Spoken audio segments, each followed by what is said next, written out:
ओम सत नमो आदेश श्री नाथ जी गुरु जी को आदेश आदेश आदेश। जय माता शमशान काली, जय बाबा काल भैरव, जय श्री राम, जय हनुमान। आप सभी लोगों का इस चैनल अघोर साधना विज्ञान में स्वागत है। आशा करता हूँ कि आप सभी लोग मंगल में होंगे। तो आज की वीडियो का टाइटल तो जैसे आपने देख लिया होगा, माता बगलामुखी, जो कि क्रम में 8वीं महाविद्या है और इनकी साधना करने वाला साधक अलग ही होता है।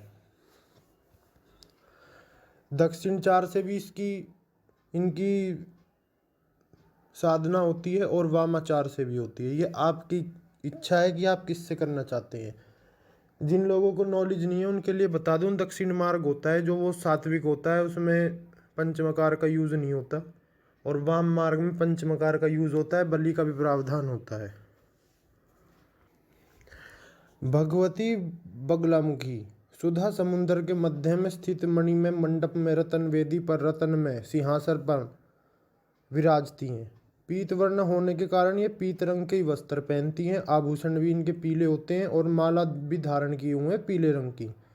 इनके एक हाथ में शत्रु की जीवा और दूसरे हाथ में मुद्गर होता है। विशिष्ट रूप से शत्रुओं का नाश करने वाली और समिष्ट रूप में परम ईश्वर की संहार इच्छा की अधिष्ठात्री शक्ति माता बगलामुखी हैं।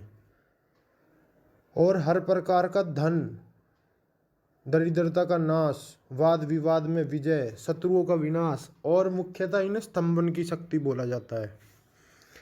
श्री प्रजापति ने बगला उपासना वैदिक रीति से की थी और वे सृष्टि की संरचना करने में सफल हुए।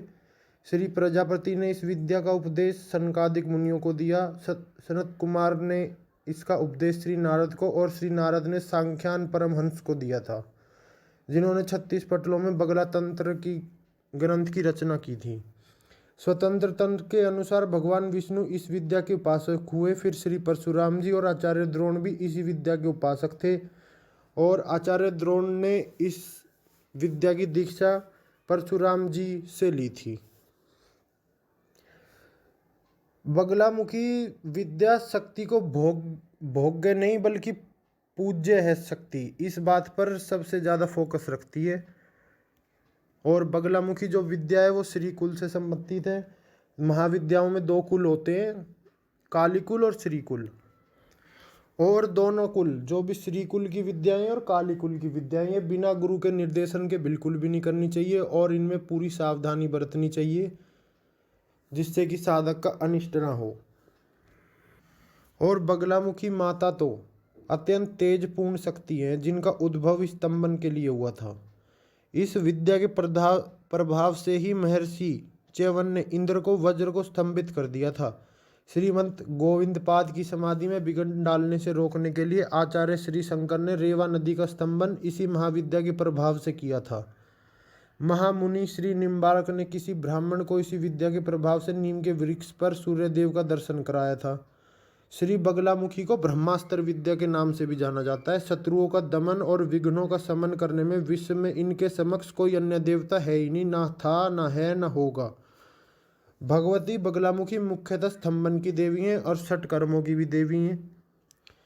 स्तंभनकारिणी शक्ति नाम रूप से व्यक्त एवं अव्यक्त सभी पदार्थों की स्थिति का आधार पृथ्वी के रूप में शक्ति ही है और बगलामुखी उसी स्तंभन शक्ति की अधिष्ठात्री देवी है।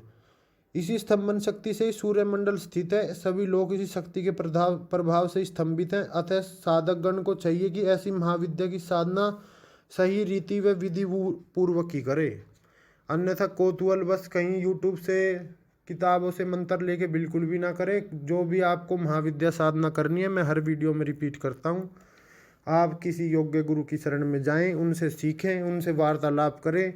हवन विधि, तर्पण, मार्जन, न्यास, ध्यान, जाप का तरीका, आसन बंधन, दिशा बंधन, शरीर रक्षा सब सीखें, अगर आप इसको तांत्रोक्त विधि से करना चाहते हैं तो। बाकी अघोर में तो साबर मंत्रों से पूजा होती है, उनमें ये सब वैदिक तांत्रोक्त मंत्रों का प्रयोग नहीं होता, वो सिर्फ कीनाराम बाबा के अखाड़े में होता है।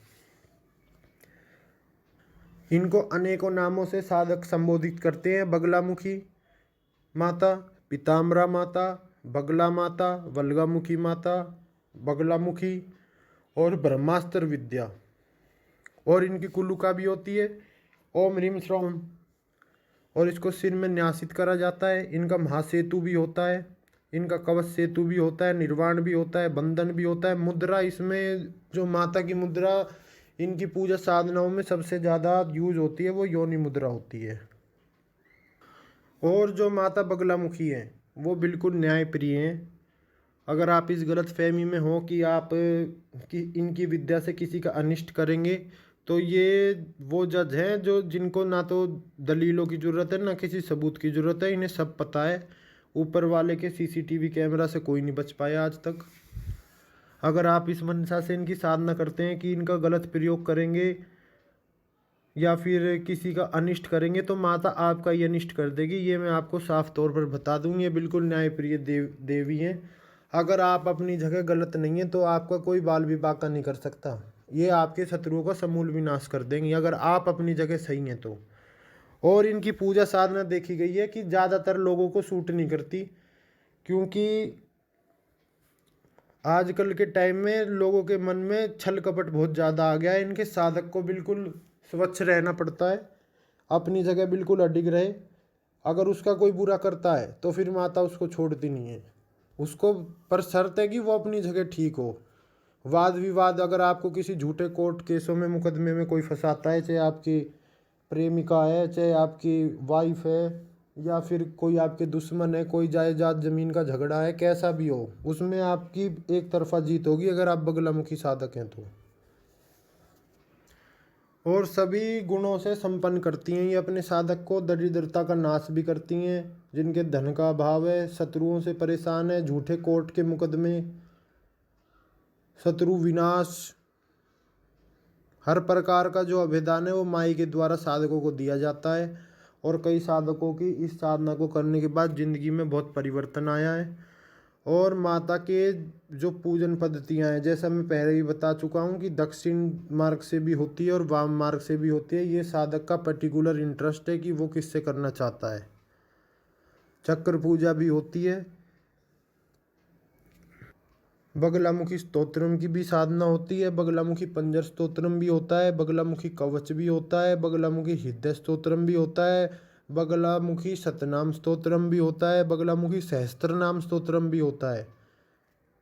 और माता बगलामुखी का माला मंत्र भी होता है। माता का बगलामुखी का ब्रह्मास्त्र माला मंत्र भी होता है। बगलामुखी माता की प्रतंगरा भी होती है, जो बड़ी से बड़ी चीज़ को उल्टी बैक उसी तांत्रिक के पास लौटा देती है जो आपके ऊपर अभिचारिक कर्म कर रहा है। बाकी हर शक्ति के साथ एक भैरव शक्ति चलती है। जो माता जी के शिव हैं वो मृत्युंजय शिव हैं, कुछ लोग इन्हें मृत्युंजय भैरव भी बोलते हैं। और जो इनके गणपति हैं वो हरिद्रा गणपति हैं। विडालिका यक्षिणी इनकी मुख्य सेविका है। और कुछ लोग इनको त्र्यंबक भैरव और आनंद भैरव भी बोलते हैं। और जो माता के साथ चलने वाली शक्तियाँ हैं, आकाश भैरव, बटुक भैरव, इन सब की आपको सेवा करनी चाहिए। एक महाविद्या को करने का पूरा प्रसंग होता है कि पहले उनकी सहायक शक्तियों का जाप करा जाता है, उसके बाद महाविद्या के एकाक्षरी मंत्र पे आया जाता है, फिर चतुराक्षरी, अष्टाक्षरी, फिर 36 इसके ऊपर भी एक वीडियो बनाएंगे। तो आखिरी में मैं आपको यही बोलना चाहता हूँ, अगर आपको कोई भी महाविद्या साधना करनी है तो आप किसी योग्य गुरु के सानिध्य में जाकर ही करें, अन्यथा आपको नुकसान झेलना पड़ सकता है। क्योंकि ये जो तंत्र है इसमें गुरु सानिध्य सबसे ज़रूरी है। लोगों का कुछ नहीं है, वो तो इधर उधर से आपको मंत्र दे देते हैं, करने वाले आप और नुकसान आपको होगा। जब आपका नुकसान हो जाएगा तो कोई संभालने वाला नहीं मिलेगा। ये मेरा खुद का प्रैक्टिकल है अपनी ज़िंदगी का। आपके फ़ोन भी नहीं उठाए जाएंगे, आपसे बात भी नहीं करी जाएगी, और ऐसे दिखा दिया जाएगा जैसे आपको जानते ही नहीं है। तो ये छोटी सी जानकारी माता बगलामुखी के बारे में थी। बाकी मेरी तो कोई हैसियत नहीं है कि मैं इनका बखान कर सकूं, मैं तो इनका एक तुच्छ सा सेवक हूँ। और माता के जो प्रमुख शक्तिपीठ हैं वो नलखेड़ा मध्य प्रदेश में, दतिया मध्य प्रदेश, और कांगड़ा हिमाचल प्रदेश में है। बाकी माता की पूजा वामाचार पद्धति से भी अलग अलग पंथों में होती है, जिसमें पंचमकार का यूज़ होता है। और तामसिक भोग लगता है। वो साधक की इच्छा पे डिपेंड करता है कि वो क्या करना चाहता है, किस में उसका इंटरेस्ट है। माता का एक पर विद्या भक्षणी प्रयोग भी होता है, जो कोई अभिचारिक।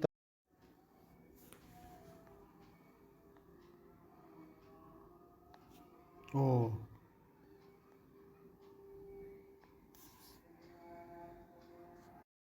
बाकी दतिया वाले स्वामी जी जिनको चरण स्पर्श दंडवत प्रणाम है, वो माता जी के प्रकांड साधक रहे हैं, जिन्होंने अपना शक्ति का वर्चस्व 1971 के युद्ध में दिखा दिया था। जब उन्होंने हवन करा था तो चीन ने युद्ध विराम दे दिया था।